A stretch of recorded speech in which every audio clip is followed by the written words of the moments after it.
प्रधानमंत्री नरेंद्र मोदी को लेकर यह बताना बहुत जरूरी। पिछले एक दशक में भारत ने विकास की कितनी लंबी यात्रा तय की है ना, इसे 2014 से 2016 तक के स्वतंत्रता दिवस पर प्रधानमंत्री नरेंद्र मोदी के संबोधनों से भी समझा जा सकता है।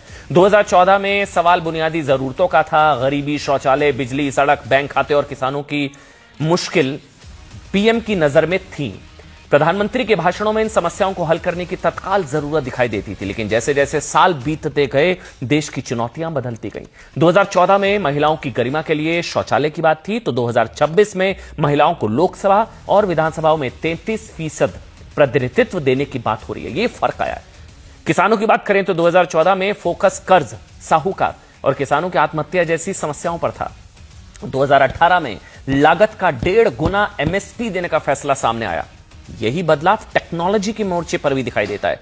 2016 में ग्रामीण सड़कों की बात थी। 2018 में एक साथ 100 से ज्यादा सैटेलाइट लॉन्च करने की उपलब्धि का जिक्र हुआ। और अब 2024 में चंद्रयान की सफलता के बाद स्कूल कॉलेजेस में विज्ञान को लेकर बढ़ती रुचि की बात हुई। 2025 में गगनयान और अपने अंतरिक्ष स्टेशन की तैयारी का भी जिक्र आया।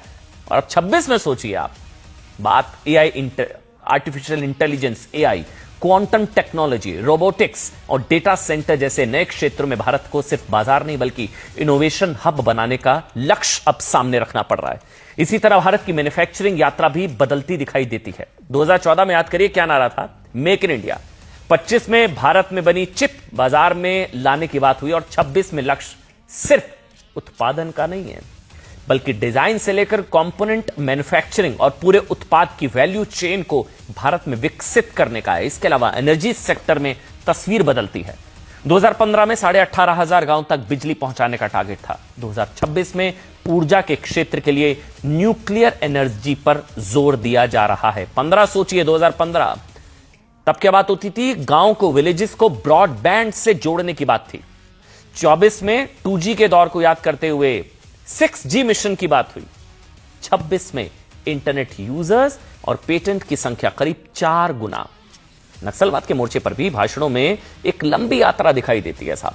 तब हम याद है 2018 में 126 प्रभावित जिलों की संख्या घटकर 90 बताई गई थी, उस वक्त 90। आप जानते हैं, 0, पूरी तरह से खत्म, नक्सलवाद मुक्त भारत।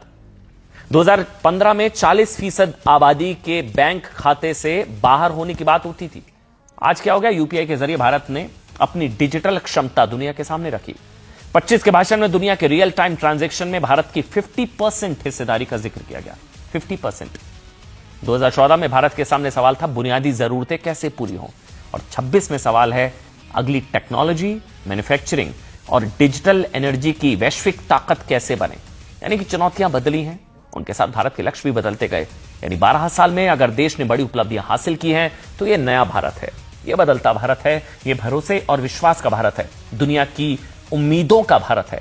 और जैसा पीएम ने कहा है, नए समय देशवासियों के लिए बड़े सपने देखने और उन्हें सच करने के लिए पूरी ताकत और जोश से जुट जाने का वक्त है। यह नया भारत है।